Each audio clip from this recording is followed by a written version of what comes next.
It's been a rough year already, hasn't it? I'm still reeling over what happened to ReZero, honestly. Who knows when Railgun will stabilize as well. Let's hope everyone back in Japan and the ones in the industry stay safe and strong. For now, at least not all shows have been affected yet. Luckily, the winter season has enough hits to keep you busy. From memes that caused a ripple effect all over the industry to great shows that you'd hate to miss, the season is actually far stronger than it first seemed to be. While we anxiously wait for the fate of the supposedly stacked spring season, how about taking some time to finish up some loose ends this winter with these shows? なんだこれ無料ゲーム君は頑張って生き残ってね須藤要くん At the forefront of our list of best shows this winter 2020 is Darwin's Game. 2020 Future Dairy, anyone? The story of Sudo's mundane life being dragged into a death game and a battle for survival's not looking to be everyone's top choice for anime of the season, but it sure is one entertaining ride. In addition to Kaname's Shiro Emiya powers, anime fans can find a lot of familiar elements in Darwin's Game that would ease them into finding a comfort zone while watching the show develop. The action is fun, and I think that the character dynamics are ultimately the show's strongest point. I just think it's a shame that the show's likely to only run for one core. Because of the short run, we're not likely to see an adaptation of the latter arcs that detail more of the reasons for the death game and further develop the characters. Nevertheless, with what we have, I think Darwin's Game's exciting enough to stand on its own, and the arc that took up half of the scheduled episodes has been a treat to watch with its twists and great action. ショーモデル主にファッションショーで活躍するモデルのこと Up next at number 9 is Smile Down the Runway. You know, with me always saying that Isekai has done the masterful job of tweaking itself and reinventing some tropes in order to give it its long shelf life that we see today, there is something that I neglected to tell you. Isekai isn't the king of taking pretty much any setting and topic and applying its trademark flair in order to make it appealing. Sports anime is, as we'll see later. Now, why am I telling you this? Smile Down the Runway is not a sports anime in any sense. Well, it follows Chiyuki, a young, aspiring girl who dreams to be a star model. However, things don't go as planned for her, as she finds herself physically unable to become a professional model. You see, you have to be a certain height in order to make it, and such is the cruelty of this world. Nonetheless, help is on the way as Chiyuki meets a classmate who has talent in designing clothes. Together, can the two make the impossible possible? Now, doesn't that sound like the formula for a good old underdog story entering the world of cutthroat competition? It's not a sports anime, but it sure seems like one from the sound of things. Even if you're not that interested in the topic of fashion design, I'm sure that Smile Down the Runway will keep your butts glued as you watch Chiyuki's journey towards success. That's just how good the shonen anime formula is, and from experience, it manages to take something seemingly so unrelated like fashion design and weave it into such a compelling story. This show completely flew under the radar for me before the season, and now I don't regret watching it one bit. For our 8th entry, we take a journey to a fantasy world with Somali and the Forest Spirit. Taking place in a world of spirits and monsters, humans have long been driven to near extinction. However, this isn't your gritty humanities resistance show that you would have come to expect from settings. Instead, it's the story of Somali, one of the few remaining humans, and the golem who serves as the forest's guardian spirit. The chance encounter triggers a parental bond between the two, and they begin their journey of exploring the world together. It's magical, it's pretty, and it's as wholesome as you can get for a modern anime. Somali and the Forest Spirit is a story of the two's journey and the growth of the bond between father and daughter. The show reminds me of some good old Ghibli films, thanks to those high fantasy worlds that are just ripe for exploration and discovery. In contrast to the RPG settings or the war-torn imperial kingdoms that we often see in fantasy, Somali takes us to what reminds me of the magical world of fairy tales and childhood storybooks. Somali and the Forest Spirit is a unique experience for this day and age, and it's surely a wholesome one that you and the family can enjoy together. Special mention to the masterfully sung ending song by Rem's voice actress, which had me hooked for hours on end. And just as we finish with a wholesome show, it's time to get the popcorn ready for some controversy. Probably the most influential anime on the list in the real world is coming next on the list at 7. interspecies reviewers. You have to be living under a rock to not feel the waves that this show sent across the community months ago. I know Funimation and MyAnimeList would be remembering this show for a long, long time. Now, what is this show about and why did it cause so much controversy? Well, to put it simply, it's about three buddies going around and sleeping with different species of creatures and publishing reviews about how each experience feels to them. It might be one of the boldest ideas to make it to ecchi anime in the recent years, and it really showed given how much attention the West has given it. Honestly speaking, the anime probably wouldn't be in any way helpful in terms of teaching you the meaning of life, giving you a new perspective, or anything like that. Nonetheless, if you're the type who wants to get his seasonal dose of ecchi content, here's a show you might be pleasantly surprised about. Interspecies reviewers might not be for everyone, but it certainly offers a unique take as a member of the ecchi genre, which has somewhat been stagnating over the past few years. I mean, I personally prefer my classic fan service shows like No Game, No Life or Prison School, but you could check this one out to see what all the fuss is about.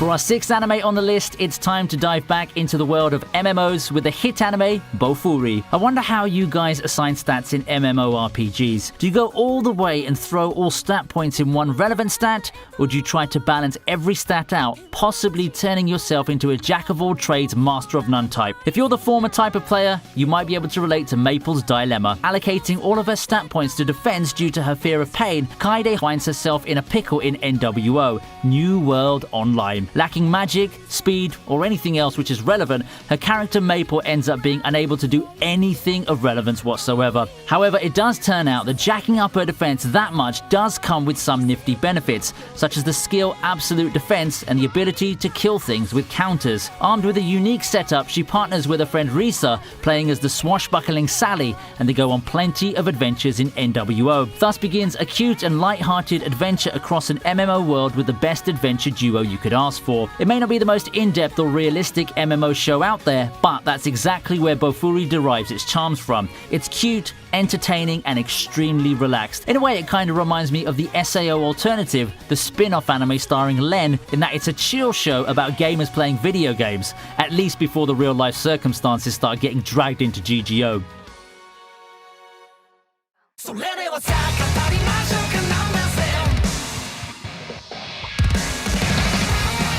At number 5 is toilet-bound Hanako-kun. It seems to be a big thing with schools in Japanese media, but the concept of the 7 mysteries or 7 wonders seems to be quite common. Schools are, after all, prime locations for hauntings and stories of encounters with creatures that go bump in the night. Kamome Academy is no exception, as it's the place where the legend of Hanako-san, a ghost of a girl haunting toilets, lives on. Rumors state that Hanako would grant her summoner any wish.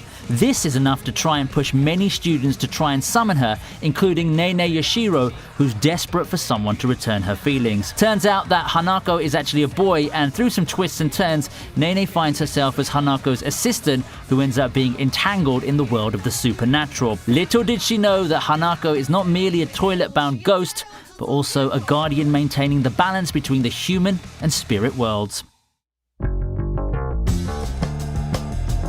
Coming into the season, I had high expectations for Dorohedoro and was expecting it to be a smash hit, given the source material's popularity and its cult following. While that explosive popularity hasn't materialized, I think that the show's doing quite well for itself really anyway. Entering the fray of manga adaptations with the basic premise of a man out on the hunt for magicians who turned his head into a lizard, Dorohedoro's carved itself into a nice niche in the anime community. While its CGI has been a source of debate, its plot development, characters, and overall atmosphere have been praised by most people who've watched it. Also, it's worth noting that Dorohedoro is not an edge fest that you'd expect from a violent and gory setting like this. Instead, it carries itself with a unique tone that allows it to be more of a campy and dark comedy, all the while being legitimately disturbing. I personally didn't see that the series' transition into anime format would be this smooth and was partially expecting some backlash due to the violence. I guess the series has to thank Ishuzoko reviewers for absorbing much of the mandatory seasonal heat from Western journalism.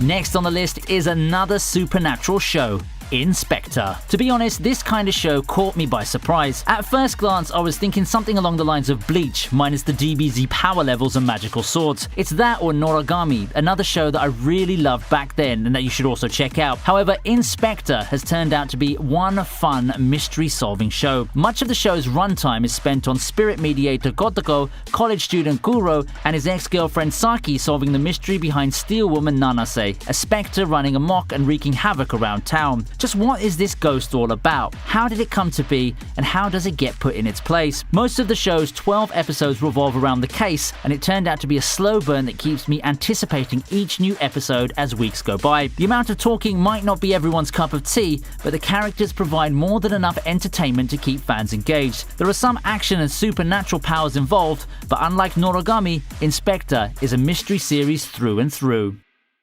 こんな感じのアニメになるぞ。どうよ。ガチャンガチャンスチャン。 Next on the list is Keep Your Hands Off Izoken. Every now and then, you get these anime that delve deep into the creation process of the medium. It seems to be a trend that's becoming more and more common, but won't ultimately blow up as much as the isekai or cute girls doing cute things genre had done before. Much like Bakuman and Shirobako had done it before, Izoken's the newest entry to that line of anime talking about how anime gets made. However, unlike the mentioned shows, I see Izoken as a more relaxed and less technical counterpart. I'd admit that this show feels a lot less serious than those mentioned, with it taking pride in its frantic and wacky energy. There's not really much to the plot besides three girls starting an animation club. Without a strong or compelling plot to drive the show forward, Izoken looks to keep us entertained with its main characters, and boy, does it do a great job of that. Every now and then the girls drift into a surreal fantasy sequence, a nifty twist that really shows us how much the creators love making their ideas run wild, both in and out of universe. Overall, Izoken's random and fun, and I think it can be one of the more memorable hits this winter season.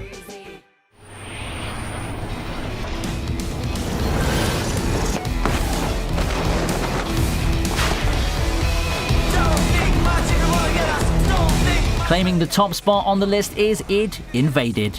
Id Invaded is an anime original that revolves around the Mizu Haname, a mysterious system that allows people to dive into the minds of murderers. The catch is that only people who've killed someone are permitted to dive into the Id Wells, manifestations of a murderer's mind. Id Invaded tells the story of Sakaido, a former detective who's had his fair share of experience with murder. While he may be considered a renegade assisting the police force, Sakaido soon realizes that the whole system and the serial killers that he despises so much may hold secrets far beyond what he's figured out. Id Invaded certainly brings back some memories of Psycho Pass and Inception for me, an apt name for a series then, seeing as id is the general term for an individual's unconscious mind. The use of technology in order to explore the mind of a criminal is a concept that's now been around for quite some time, and it amazes me to find another show like that this season. Will we look back at this season and consider Id Invaded as one of the best hits of 2020? Only time will tell. That's it for this list, and it frankly still amazes me to see how many new anime are coming out. All of the shows look promising, especially to their target demographics, and I can't believe that I overlooked some of them by looking back at the season that brought us epics like Vinland Saga and beyond at the supposedly star-studded spring 2020 season. Take another look at that list as well. Isn't that a lot of shows that you might be missing out on? Now's the time to start watching them one at a time and finding the next gem as we await the coming season. With that, I hope things get a lot better for you. Take care, stay safe, and I'll see you next time